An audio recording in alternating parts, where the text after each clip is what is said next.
रायपुर में एक जाबाज स्कूली छात्रा ने 4 मनचलों के छक्के छुड़ा दिए। मनचले बदसलूकी की नीयत से देर रात उसका पीछा कर रहे थे। बहादुर लड़की ने चारों से अकेले लोहा लिया और फिर उनमें से एक को पुलिस के हवाले भी किया।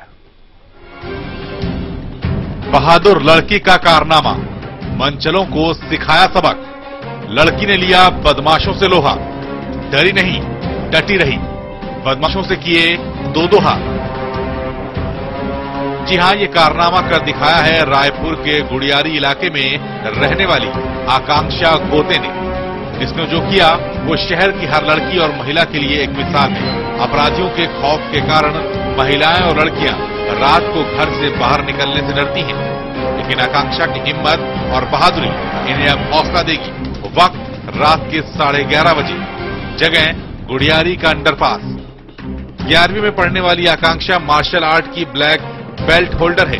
11 बार राष्ट्रीय और 1 बार अंतर्राष्ट्रीय प्रतियोगिता में वो हिस्सा ले चुकी है। रात करीब 11:30 बजे वो कराटे क्लास के बाद अपने पिता के साथ घर लौट रही थी। तभी 4 बदमाशों ने उन्हें अंडरपास पर घेर लिया। बदमाशों की नीयत छेड़छाड़ और लूट की थी, लेकिन आकांक्षा के पिता तब हक्के बक्के रह गए। जब आकांक्षा उन चारों पर भारी पड़ गई, वो चील की फुर्ती से बदमाशों पर टूट पड़ी। पिटते पिटते 3 बदमाश तो भाग गए, लेकिन एक उसकी पकड़ में आ गया। शोर सुनकर आसपास के लोग भी आ पहुंचे और फिर आई पीसीआर वैन, लेकिन उसमें बैठा कांस्टेबल नशे में था। क्लास से आ रही थी, उसके बाद मैं अपनी नानी के घर गई। वहां से मैं फफाड़ी चौक से होते हुए आ रही थी। स्टेशन रोड के सामने 2 लड़के आए, उल्टी पुल्टी कमेंट्स कर रहे थे और कट मारने की कोशिश कर रहे थे। उसके आगे और 2 लड़के आए और दोनों आगे पीछे से कट मारने की कोशिश कर रहे थे। तब मैंने सामने वाले को 2 चाटे खींच के दिए। उसमें से मेरे पकड़ते तक में 3 जन भाग गए और 1 जन मेरे हाथ में आया, तो उसे हमने धक्के के हवाले किया। तो ये भी बताया जा रहा है कि वहाँ पे जो पीसीआर की वैन आई थी उसने भी कुछ आप लोगों का सहयोग नहीं किया। हाँ, सहयोग नहीं था, क्योंकि शायद वो भी गलत स्थिति में थे। अभी उनकी स्थिति खुद की ठीक नहीं थी, वो अपने आप को संभालने की स्थिति में नहीं थे, तो हम लोग को क्या संभालते। बच्चे जो कि कराटे खिलाड़ी है, ब्लैक बेल्ट है, उसने तुरंत में प्रतिकार करते हुए हमलावर रुख अख्तियार किया, तो 2 लोग वहां से भाग गए। उनमें हमारे हाथ में सिर्फ 1 जन आया। उसके बाद में कुछ देर बाद एक बोलेरो गाड़ी आई।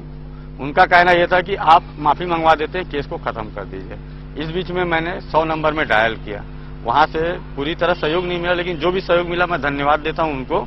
लेकिन जो पीसीआर वैन आई, उसमें जो बैठे हुए थे कांस्टेबल, उनमें 1 जन धुत था।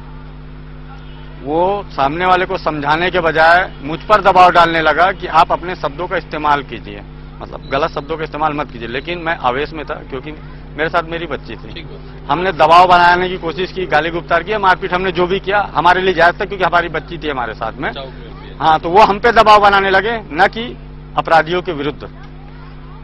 दबाव बहुत ज्यादा बनाया, पब्लिक आ गई, आसपास की पब्लिक उनके विरुद्ध भड़क गई। बाद में पुलिस ने 2 अपराधियों को पकड़ लिया, लेकिन चौथा फरार है। हाँ, उनके साथ में बच्ची थी, कराटे ब्लैक बेल्ट थी, ऐसा उनके पिताजी के द्वारा बताया गया है। और वो भी सामना करी और तत्काल पुलिस पुलिस पार्टी को तत्काल गई और लोगों के बाकी मोहल्ले वाले को सहयोग किया, सभी लोग सहयोग किया उसको। और बाकी एक जो आरोपी था उनको दर्द बचे मौके पर, बाकी 3 साथियों का उनकी तलाश। आरोपी का नाम नाम एक राजेंद्र मिश्रा है, सुनील जायसवाल है, विनोद कचरे, शिवेंद्र द्विवेदी। आकांक्षा की हिम्मत बदमाशों के लिए मुंहतोड़ जवाब है और महिलाओं के लिए हौसले की मिसाल। इस समय रायपुर से तहसीन जैदी।